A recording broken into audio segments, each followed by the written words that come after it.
अब एक और टाइप का फंक्शन देखते हैं, है ना, इंटीग्रल्स ऑफ द फॉर्म, ये ऊपर कोई g(x) फंक्शन है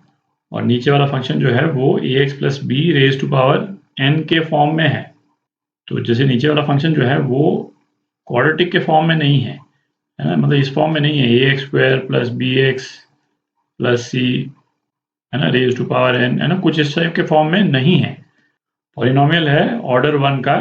है ना, इसका रेज टू पावर हो सकता है, उसमें कोई दिक्कत नहीं है, पर ये एक्सप्रेशन इटसेल्फ जो है वो पॉलिनोमियल ऑर्डर 1 का है, ठीक।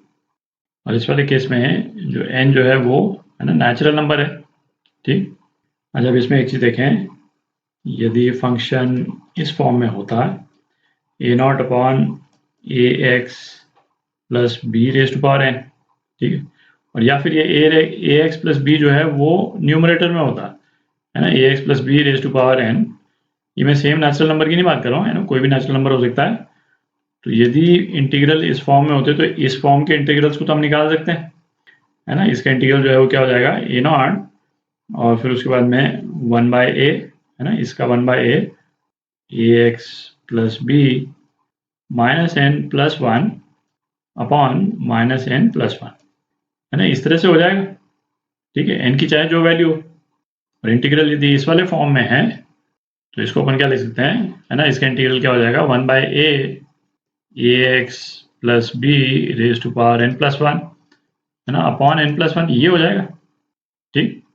तो ऐसे केसेस में हमारा एम क्या रहता है कि ये वाला जो एक्सप्रेशन है, ये वाला एक्सप्रेशन, इसको हम, है ना, ढेर सारे एक्सप्रेशंस में तोड़ दें और वो एक्सप्रेशन जो है वो या तो इस फॉर्म के हों या फिर इस फॉर्म के हों, और इंडिविजुअली फिर हम उसको इंटीग्रेट कर दें, ठीक। तो इसका एग्जांपल करते हैं, है ना, उससे और क्लियर हो जाएगा। तो सपोज इस वाले फॉर्म में है इंटीग्रल, तो ये न्यूमरेटर वाला जो एक्सप्रेशन है इसको हमको, है ना, ऐसे फॉर्म में लिखना है ताकि वो x-1 से डिवाइड हो जाए, ठीक है। तो इसको अपन क्या लिख सकते हैं भाई, x-1 प्लस 1 ये लिख सकते हैं, क्यूब dx अपॉन x-1, है ना, इस तरह से लिख सकते हैं। और न्यूमरेटर को हम एक्सपैंड कर दें तो ये क्या हो जाएगा, integral x-1 cube plus 3x-1 square plus 3x-1 plus 1, ये हो जाएगा, अपॉन x-1 dx। और अब हम ये इंडिविजुअल टर्म्स जो हैं इनसे हम डिवाइड कर देते हैं, तो क्या आ जाएगा अपने पास में, x-1 स्क्वायर, हर एक का इंटीग्रल अलग अलग कर लेंगे अपन, फिर integral 3 times x-1 dx plus 3 times integral, है ना, ये तो 1 ही हो जाएगा, ये 1 मतलब केवल dx plus integral dx upon x-1, ये हो गया, ठीक। तो अब इसको सेपरेटली हम इंटीग्रेट कर सकते हैं, है ना, x-1 cube by 3 plus 3 times x-1 square by 2 plus 3 times x plus ln x-1, है ना, प्लस c।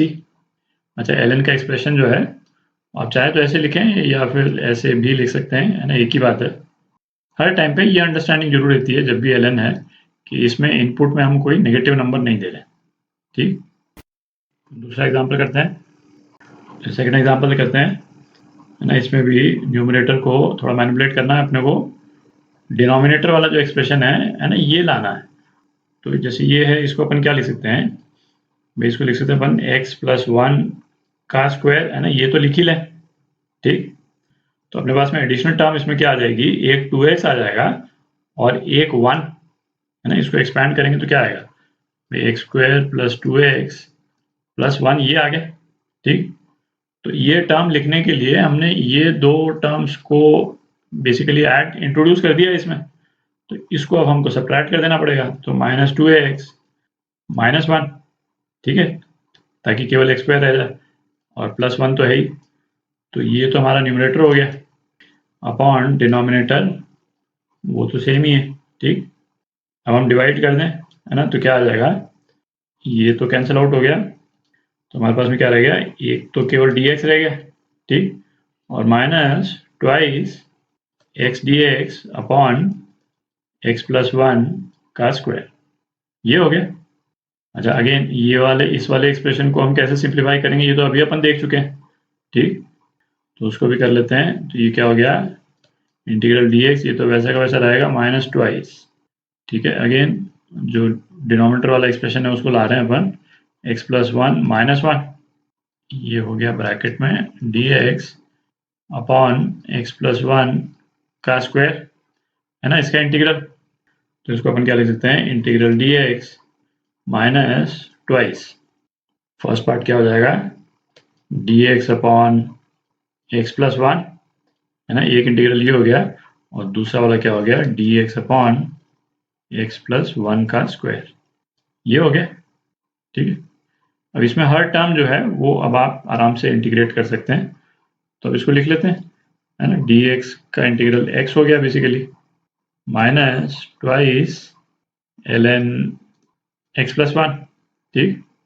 और माइनस ट्वाइस,